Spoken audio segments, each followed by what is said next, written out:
Fundamental right क्या होते हैं बताइए मुझे।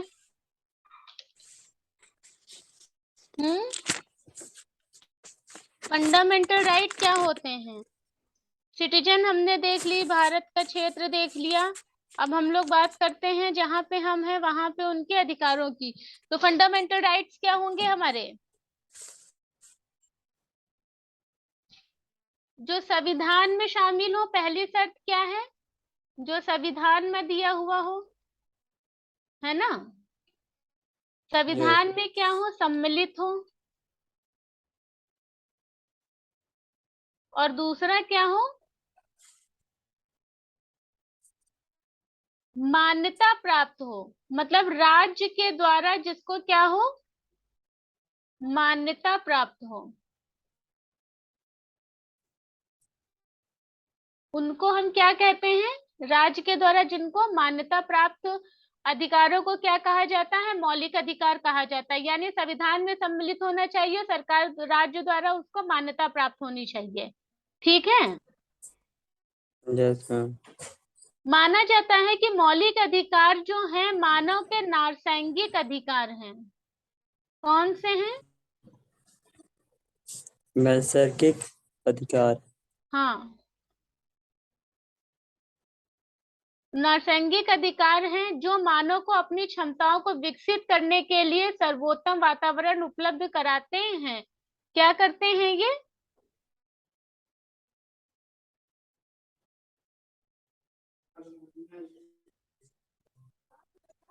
बताइए। मानव अधिकार को अपने मानवता को विकसित करने का अधिकार होता है। और नैसर्गिक मतलब क्या होता है? Natural right. ठीक है। नेचुरल या ये नेचुरल नैसर्गिक या तो अधिकार जो मानव को अपनी क्षमताओं को विकसित करने के लिए सर्वोत्तम वातावरण उपलब्ध कराते हैं, इसीलिए ये क्या है? कंपलसरी राइट है और इसके लिए आप सुप्रीम कोर्ट में भी जा सकते हैं। ठीक। तो ये कहाँ से कहाँ तक दिए गए हैं, किस भाग में दिए गए हैं? अगर हम इनकी बात करें तो भारतीय संविधान में मौलिक अधिकारों की संकल्पना कहाँ से ली गई है? सबसे पहले इस पर आइए। तो ये कॉन्सेप्ट हमने लिया है कहाँ से? यूएसए से। याद रखिएगा, कहाँ से लिया है फंडामेंटल राइट्स? अमेरिकी यू संविधान से लिया है। ये इसमें हर व्यक्ति के लिए समानता, सम्मान, राष्ट्रहित, राष्ट्रीय एकता को समाहित किया गया है। ठीक। भारतीय संविधान का कौन सा भाग है ये भाग है आपका 3। अनुच्छेद कहाँ से कहाँ तक दिए हुए हैं आपके इसमें? 12 से 35। कहाँ से कहाँ तक दिए हुए हैं? 12 से 35। 35। लेकिन हम लोग स्टार्ट कहाँ से करेंगे? 14 से। 14 से। कहाँ से शुरू कर रहे हैं? 12 और 13 हम लोग बाद में डिस्कस करेंगे। अभी हम लोग क्या करेंगे? 14 से 32 तक। ठीक। 14 से 32 जी। तक का जो वर्गीकरण है वो किसमें किया जाता है? 6 पार्ट में किया जाता है। वो 6 पार्ट इसके कौन कौन से हैं वो लिख लीजिए। 6 पार्ट इसके कौन कौन से हैं ये लिख लीजिए। तो मौलिक अधिकार नैसर्गिक अधिकार होते हैं जिसमें मानव को वो इन्वायरमेंट प्रोवाइड करवाना होता है जिसमें क्या कर सके, वो अपना डेवलपमेंट कर सके। पार्ट 3 यानी संविधान के भाग 3 में फंडामेंटल राइट्स दिया हुआ है 12 से 35 तक। और यहाँ पे बात हम लोग करने वाले हैं कहाँ से? 14 से 14 32 से तक। 32। ठीक है। और इसमें हम लोग देखेंगे समता का अधिकार। पहला जी। क्लासिफिकेशन किसका है इसमें? समता का अधिकार। समता का अधिकार कहाँ से कहाँ तक है?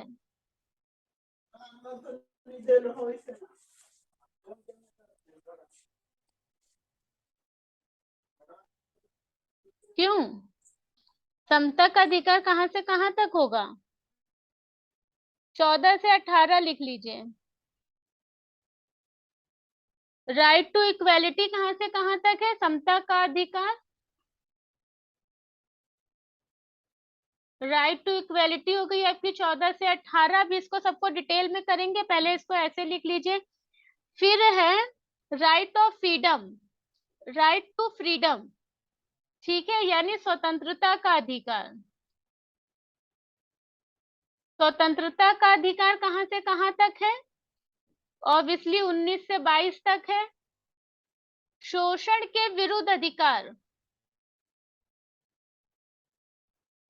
शोषण के विरुद्ध अधिकार, राइट इंगेज्ड एक्सप्लॉइटेशन, आर्टिकल 23 से 24। कितना है? 23 से 24। फिर है आपका धार्मिक स्वतंत्रता का अधिकार।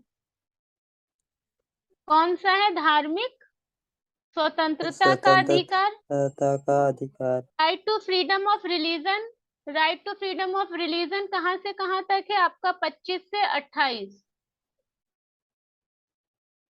फिर है संस्कृति एवं शिक्षा संबंधी अधिकार।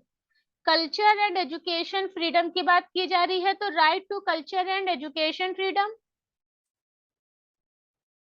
संस्कृति एवं शिक्षा संबंधी अधिकार, right to culture and education.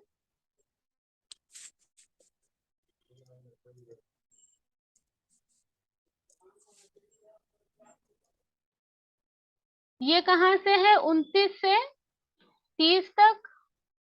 फिर है संवैधानिक उपचारों का अधिकार, 6 लास्ट है आपका। संवैधानिक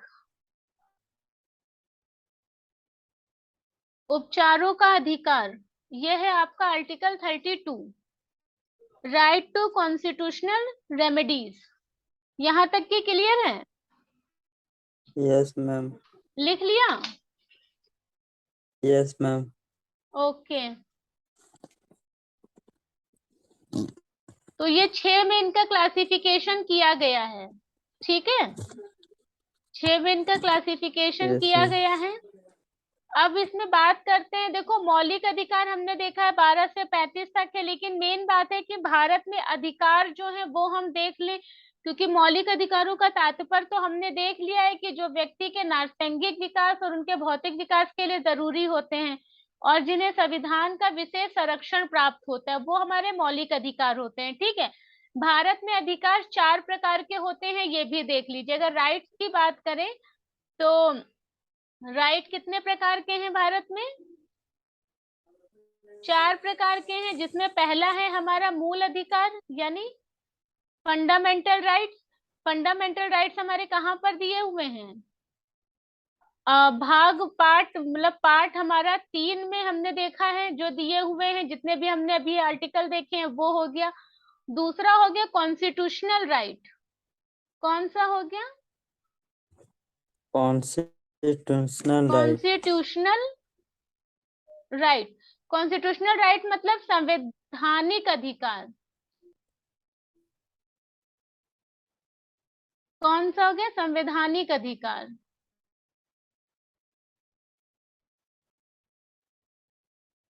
संवैधानिक अधिकार कौन से अधिकार होते हैं? ये वो अधिकार होते हैं जो आपके पार्ट 3 के बाहर के अधिकार हैं। कौन से हैं? जो भाग पार्ट 3 3 के के बाहर के अधिकार हैं, जैसे संपत्ति का अधिकार। ये जैसे कि किसमें दिया हुआ है? पार्ट 12 में दिया हुआ है। ठीक है, 300A। पहले ये एक फंडामेंटल राइट था, फिर इसको हटाकर कर दिया गया कॉन्स्टिट्यूशनल राइट। ठीक है, तो अब ये क्या हो यस। गया? फंडामेंटल राइट के बाहर का राइट जो होगा वो कॉन्स्टिट्यूशनल राइट कहलाएगा। एक होता है हमारा कानून, लॉ, स्टेचुरी। ठीक है, यानी संविधिक या विधिक या कानून के द्वारा।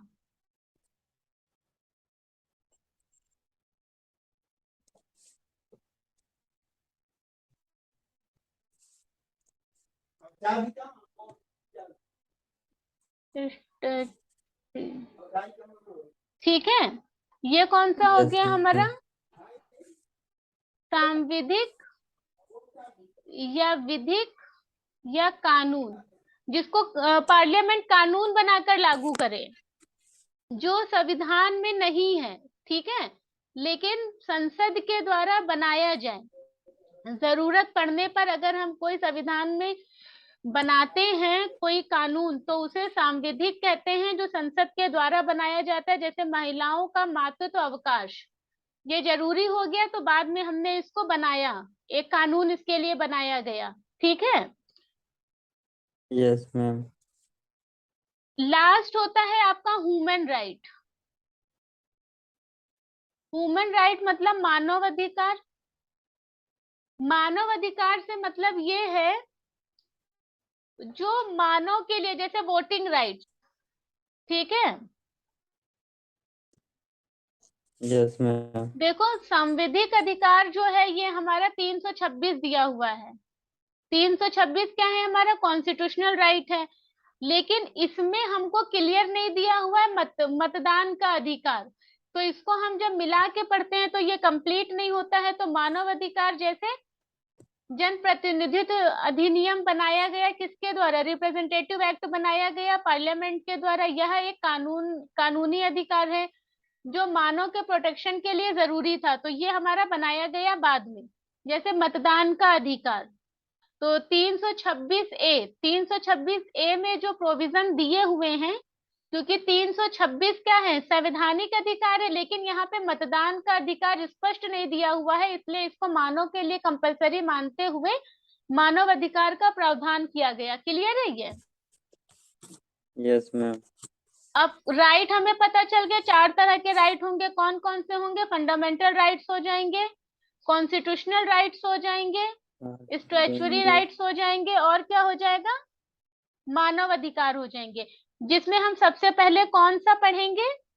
मूल अधिकार। मूल अधिकार कहाँ दिया हुआ है? मूलाधिकार। भाग 3 में दिया हुआ है। भाग 3 में हम जितने भी अधिकार दिए हुए हैं जिनको हम पढ़ेंगे वो क्या कहलाएंगे? हमारे मानव अधिकार, सॉरी मूल अधिकार।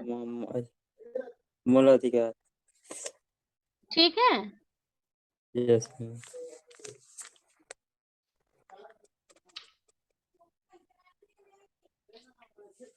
तो चलिए हम लोग मूल अधिकार स्टार्ट करते हैं। मूल अधिकार में हमने वो पॉइंट्स लिख लिए हैं, है ना। Yes ma'am.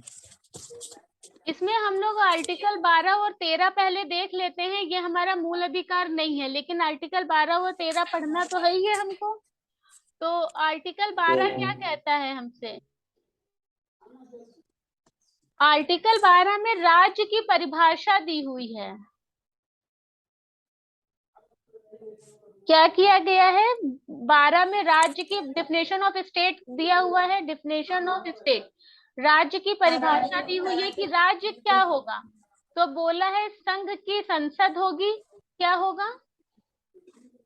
संघ की संघ की संसद संसद हो। होगी और सरकार। ठीक है। प्रांतों का विधानमंडल और सरकार होगी। जो हमारे स्टेट हैं, प्रांत का विधानमंडल और सरकार। ठीक है। स्थानीय संस्थाएं, पंचायत, नगर पालिका आदि भी इसी में शामिल किया जाएगा। लोकल बॉडीज की अगर बात करें तो लोकल बॉडीज होंगी, पंचायत होगा, म्युनिसिपल पार्टीज होंगी। ठीक है।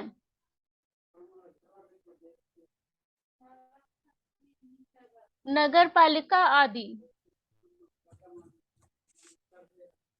और इसमें उसको भी शामिल किया गया है कि सरकार की शक्ति का प्रयोग करने वाला कोई भी व्यक्ति या संस्था, जो सरकार की पावर को यूज करेगा, ऐसा कोई भी व्यक्ति और संस्था, वो आर्टिकल 12 में शामिल होगा।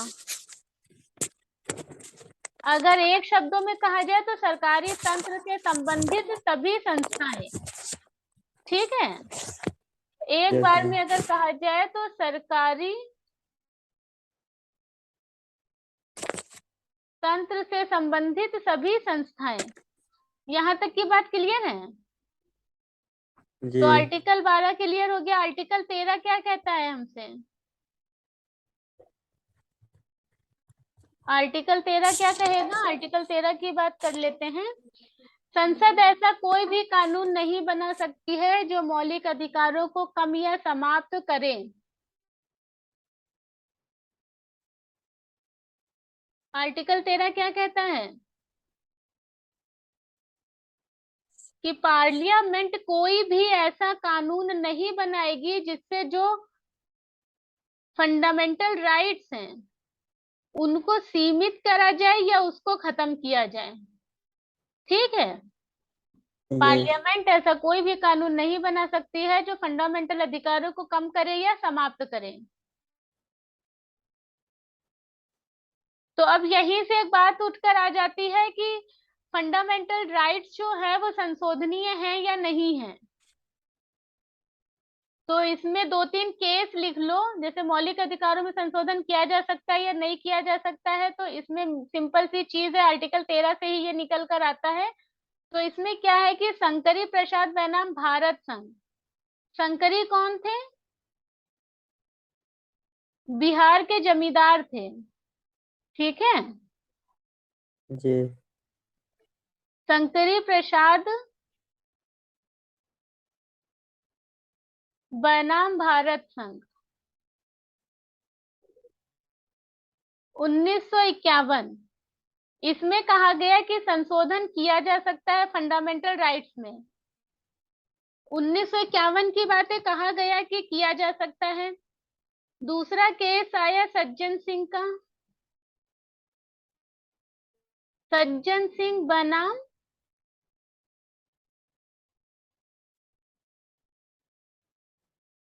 राजस्थान। ठीक है। yes, 1965 इसमें भी कहा कि संशोधन किया जाता है, बट अनटिल एंड अनलेस एक केस फिर होता है गोलकनाथ वीएस पंजाब राज। कौन सा होगा? गोलकनाथ वीएस पंजाब राज्य का। यह होता है 1967 में, 1967 में। इसमें कहा गया है कि फंडामेंटल राइट्स में किसी भी तरह का संशोधन नहीं किया जा सकता है, नो।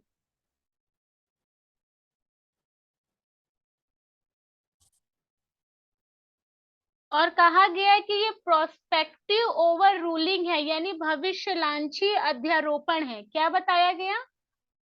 भविष्यलांछी अध्यारोपण। ये टर्मिनोलॉजी अभी डिस्कस करेंगे हम लोग। यहाँ तक क्लियर है? yes मैम, फिर एक केस हो जाएगा आपका केशवानंद भारती केस, सुना होगा इसके बारे में।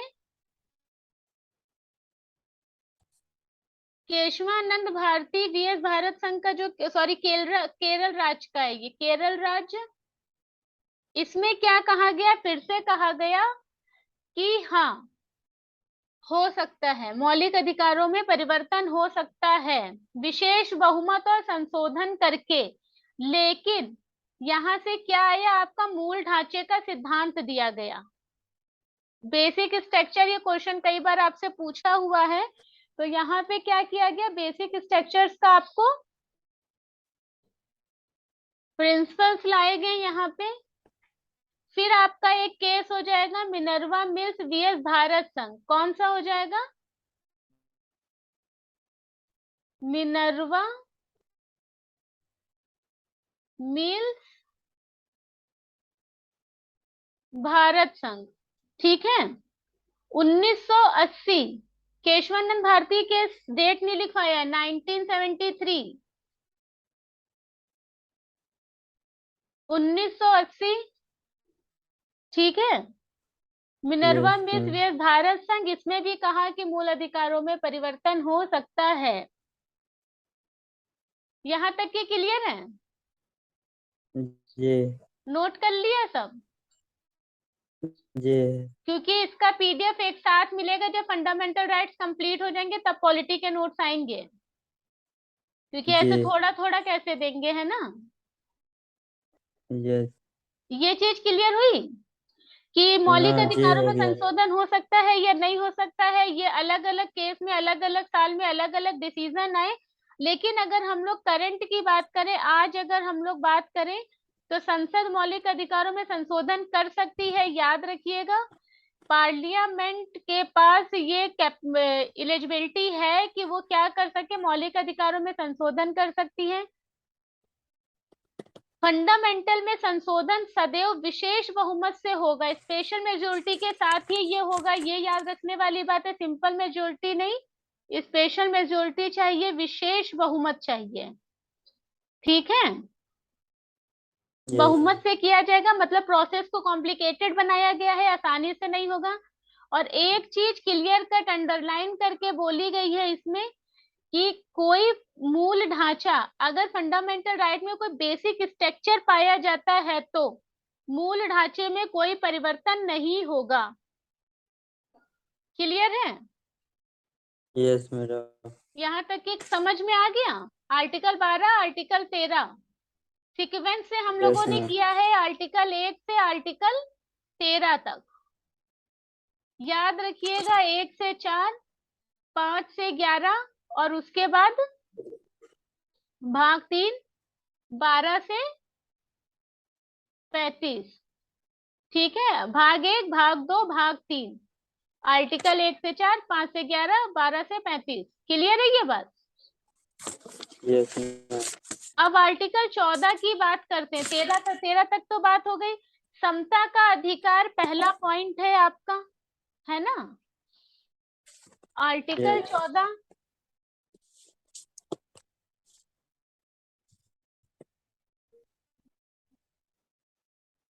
आर्टिकल 14 क्या कहता है आपसे कि भारत में सभी व्यक्तियों को कानून के समक्ष समानता, equality before law, equality protection law. दो टर्मिनोलॉजी यूज होती है आपकी, कौन कौन सी? कानून के समक्ष समानता, कानून का सामान्य संरक्षण। दो टर्मिनोलॉजी यूज होती हैं, कौन कौन सी? कानून के समक्ष समानता, कानून के समानता। समक्ष समानता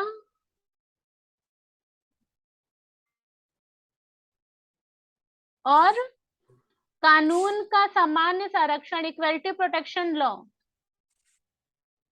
कानून के सामान्य संरक्षण,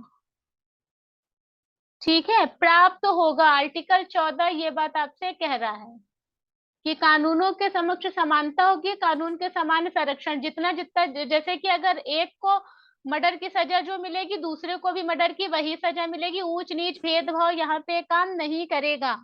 क्लियर है? Yes ma'am. कानून के समक्ष समानता की अगर हम बात कर लें तो कानून के समक्ष समानता क्या है आपकी? हम्म,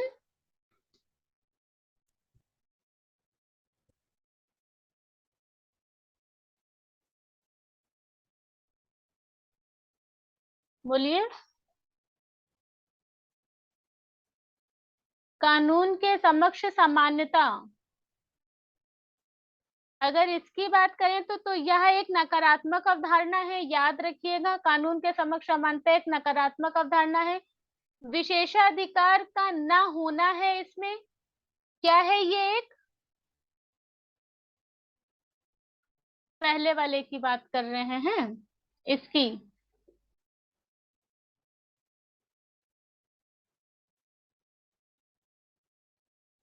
ये एक नकारात्मक अवधारणा है। विशेषाधिकार का ना होना, विशेषाधिकार का ना होना ब्रिटेन से लिया गया है। याद रखिएगा, ब्रिटेन से लिया गया है इसको। ये क्या है आपका? सामान्य संरक्षण की बात किया जा रहा है, समानता की, कानून के समक्ष समानता। और इसको, इस कॉन्सेप्ट को बिल्ड किसने किया था? डाइसी ने किया था। डाइसी कौन थे? राजनीतिक दार्शनिक थे।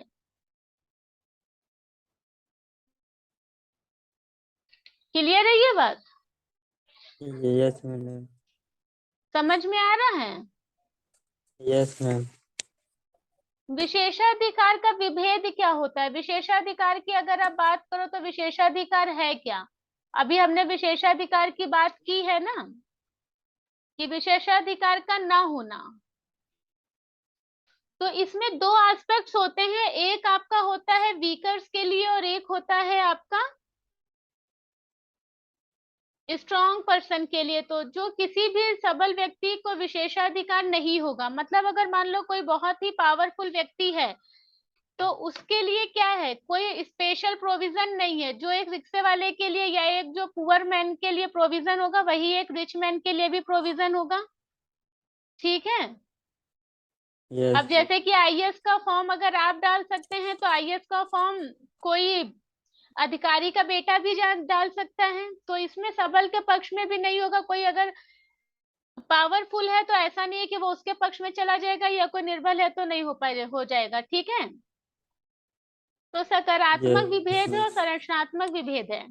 तो मतलब किसी भी तरह से आप किसी के बीच में किसी भी तरह का क्या नहीं कर सकते हैं,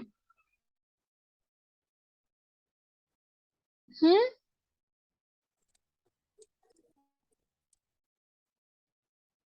भेदभाव नहीं कर सकते हैं। क्लियर है? Yes ma'am. तो विशेषाधिकार विभेद होगा इसमें। कानूनों का समान संरक्षण की बात क्या हुई? ये तो बात एक हमने पहली वाली कर ली, दूसरी वाली बात की थी संरक्षण की बात। आर्टिकल 14 का ही पार्ट 2 है, ये कहाँ से लिया गया है? यह एक सकारात्मक अवधारणा है। याद रखिएगा, सामान्य संरक्षण क्या है? सकारात्मक है।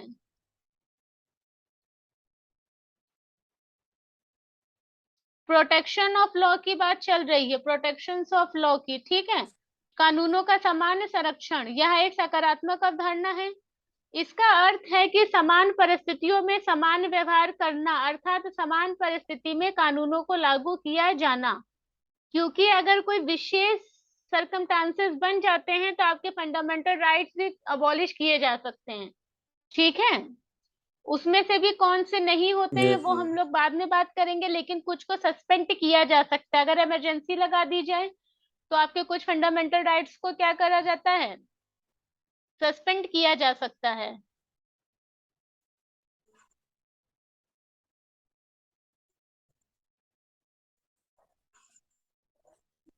ठीक है, ये बात क्लियर है। Yes ma'am. सकारात्मक अवधारणा है, समान व्यवहार किया जाएगा, मतलब समान परिस्थिति, नॉर्मल सिचुएशंस में, नॉर्मल सर्कमस्टांसेस में नॉर्मल बिहेव होगा, नॉर्मल सर्कमस्टांसेस में नॉर्मल बिहेव किया जाएगा। तीसरा है अनुपातिक समानता, प्रोपोर्शनल इक्वेलिटी। अब ये प्रोपोर्शनल इक्वेलिटी क्या होती है? प्रोपोर्शनल इक्वेलिटी, अनुपातिक समानता का मतलब क्या होगा? अनुपातिक समानता, अनुपातिक समानता का मतलब ये होता है कि जिसकी जैसी स्थिति होगी सरकार उसको उसी की स्थिति के अकॉर्डिंग हेल्प करेगी। मतलब अब अगर कोई पुअर व्यक्ति है और अगर उसे सब्सिडी की जरूरत है, और दूसरा अगर कोई पुअर व्यक्ति है और उसको अगर एमएसपी की जरूरत है, और कोई रिच मैन है उसे भी सब्सिडी की जरूरत है, तो सबके लिए क्राइटेरिया अलग अलग हो जाएंगे। क्योंकि हमने खुद देखा है कि एग्रीकल्चर मार्केट और कॉमर्शियल मार्केट में हमें डिफरेंस देखने को मिलता है ना। बैंक पॉलिसीज यस अलग मैम। होती हैं। जो हमारे आरआरबीज बैंक होते हैं जो ग्रामीण क्षेत्रों को लोन देते हैं, उनकी पॉलिसीज अलग होती है, और जो फॉरेन ट्रेड करते हैं एग्जिम्स बैंक्स में आते हैं, उनकी पॉलिसीज अलग होती हैं। ठीक है, जी। और कानूनों का समान संरक्षण लिया कहाँ से गया है? यूएस से लिया गया है, याद रखिएगा। यहाँ तक की बात क्लियर है? आर्टिकल 14 क्लियर हुआ? Yes ma'am. कोई प्रॉब्लम तो नहीं है इसमें? नहीं है मैम। समझ में आ रहा है? जी। ठीक है, अब आर्टिकल आते हैं 15 पे। आर्टिकल 15 क्या कहता है? राज्य अपने नागरिकों के बीच में धर्म, जाति, लिंग, जन्म स्थान, निवास, नस्ल आदि के आधार पर सार्वजनिक स्थलों पर किसी भी तरह का भेदभाव नहीं करेगा। इसमें क्या क्या लिया गया है? बर्थ लिया गया है आपका, याद रखिएगा। वैसे पूछता है, बर्थ है, रिलीजन है, कास्ट है, और क्या है? सेक्स है, यानी लिंग है, और क्या है आपका? रेजिडेंस है,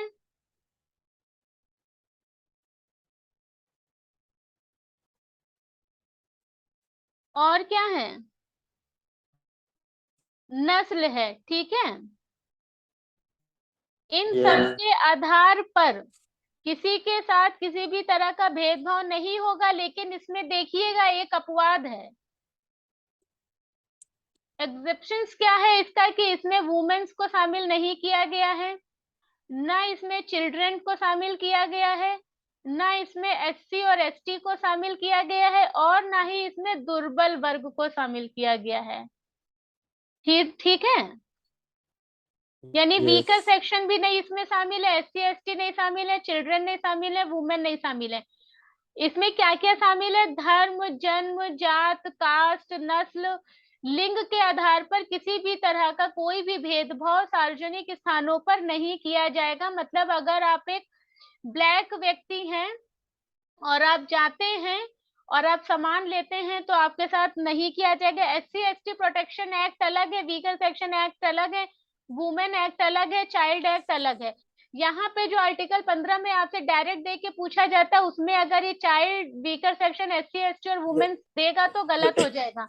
कितने सही होंगे? धर्म, जाति, लिंग, जन्म स्थान, निवास, नस्ल आदि के आधार पर सार्वजनिक स्थानों पर किसी भी तरह का कोई भी भेदभाव नहीं किया जाएगा। सही है ये बात? यस मैम, क्लियर हो गया? यस मैम, ये अलग अलग याद रखिएगा, क्वेश्चन आपसे पूछे जा चुके हैं इस पे। अब आपका आर्टिकल 15 में ही क्लॉज 8 मतलब 5 जोड़ा गया है। आर्टिकल 15 में ही क्लॉज 5 जोड़ा गया है 2005 में। ठीक है, इसमें यस, रिजर्वेशन जैसी फैसिलिटी की बात की गई है, फैसिलिटी ऑफ रिजर्वेशन, आरक्षण जैसी सुविधा है। जैसे राज्य शिक्षा संस्थानों में दुर्लभ वर्गों के लिए विशेष प्रावधान कर सकता है। 15 क्लॉज 5 2005 में ये हुआ है। क्या कहा गया है? जो वीकर सेक्शन है, तो जो आपके एजुकेशनल सेंटर है वहां पर वीकर सेक्शंस के लोगों के लिए क्या किया जाएगा? विशेष प्रावधान, विशेष प्रावधान यानी स्पेशल प्रोविजंस कर सकता है। यह निजी संस्थानों पर भी लागू होगा। यानी अगर 33% सीट, 25% सीट, 30% सीट, 15% सीट बोला गया है तो वो आपको रखना पड़ेगा। ठीक है, यस मैम, इसका एक एक्सेप्शन है, इसका एक मात्र अपवाद है, अल्पसंख्यक शिक्षा संस्थान, क्योंकि इनके लिए अलग से ये शिक्षा संस्थान बना हुआ है।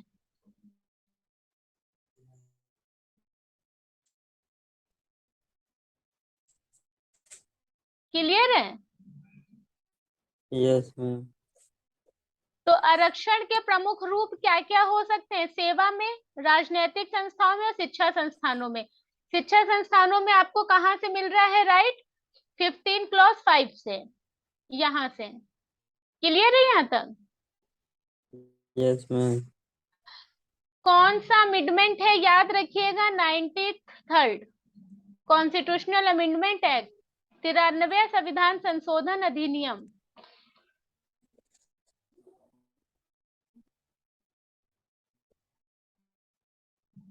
यहाँ तक बात समझ में आ गई है? जी, अब इसके बाद हम लोग आगे बढ़ते हैं, देखते हैं 2006 में भी एक प्रावधान किया गया है हायर एजुकेशन में।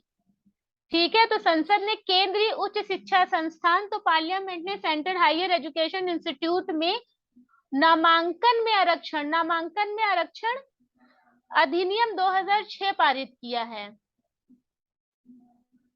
ठीक है, इसके द्वारा केंद्रीय उच्च शिक्षा संस्थानों में लागू होगा, यानी सेंटर हायर एजुकेशन जो ऑर्गेनाइजेशन होंगे वहां पर ये रिजर्वेशन लागू होगा। ठीक है,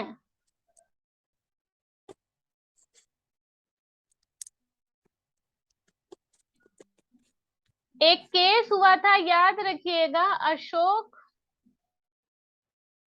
कुमार ठाकुर वीएस भारत संघ 2008। यहाँ पर जो 15 क्लॉज 5 है प्लस आपका जो 2006 है हायर एजुकेशन रिजर्वेशन एक्ट जो है ये आपका 2006 वाला, इन दोनों को चुनौती दी गई है। ठीक है, लेकिन यस सुप्रीम मैम, कोर्ट ने इसको क्या माना है? लीगल माना है, वैध माना है। बात क्लियर है? यस मैम, और जो 2006 का हायर एजुकेशन वाला जो आपका चल रहा है रिजर्वेशन, वो पार्लियामेंट कानून है, यानी वो कानून बनाकर इम्प्लीमेंट किया गया है और वर्तमान में बहुत ही ज्यादा इम्पोर्टेंट भी है। यहाँ तक क्लियर है बातें? जी समझ में आ रही है पॉलिटी? जी। क्लास सही लग रही है कि नहीं पॉलिटी की? सही लग रही है मैम। Very good. आर्टिकल 16 की मेरे अगर हम पास लोग, ना एक्चुअली में क्या, क्या हुआ? मेरे पास ना एक्चुअली में क्या है, पॉलिटी का एक बुक हो जाता ना तो मैं उसको पूरा समझ में आ जाता, इसमें उसके बाद इसने भी ये किया वो। पॉलिटी का बुक अगर आपको लेना है तो जिस तरह से हम पढ़ा रहे हैं आपको, उस तरह से शायद लक्ष्मीकांत में दिया नहीं है, लेकिन आप लक्ष्मीकांत ले सकते हैं। बेस्ट बुक जी जी। मानी जाती है इसकी। बाकी मेरे नोट्स जो रहेंगे आप उनको लीजिएगा, पढ़िएगा। ठीक है? हाँ हाँ जी जी जी, उसका तो चलता ही है मैम, नोट्स का। हाँ। अच्छा, हम सोच रहे हैं आर्टिकल कंप्लीट हो जाए तब एक साथ आर्टिकल के नोट्स दे दे, क्योंकि पर डे हम लोग 3-4 आर्टिकल ही डिस्कस कर पा रहे हैं। और अगर हम उसके नोट्स आपको देंगे तो वो बेनिफिशियल होंगे नहीं, थोड़ा थोड़ा करके सब गुम हो जाएगा इधर उधर। तो आर्टिकल 1 से जी जी आर्टिकल 35 तक एक साथ दे देंगे आपको। बाकी आप क्लास में जो नोट करते हैं उसको रिवाइज करते रहिए, तब तक सबसे बेस्ट ऑप्शन तो वही है। जी मैम। ठीक है? आर्टिकल 16, जी 17, 18, 19, 20 हम लोग कल डिस्कस करेंगे। ठीक है? आज क्लास यहीं तक रखते जी हैं। ठीक। जी ठीक है, जी। चलो बाय।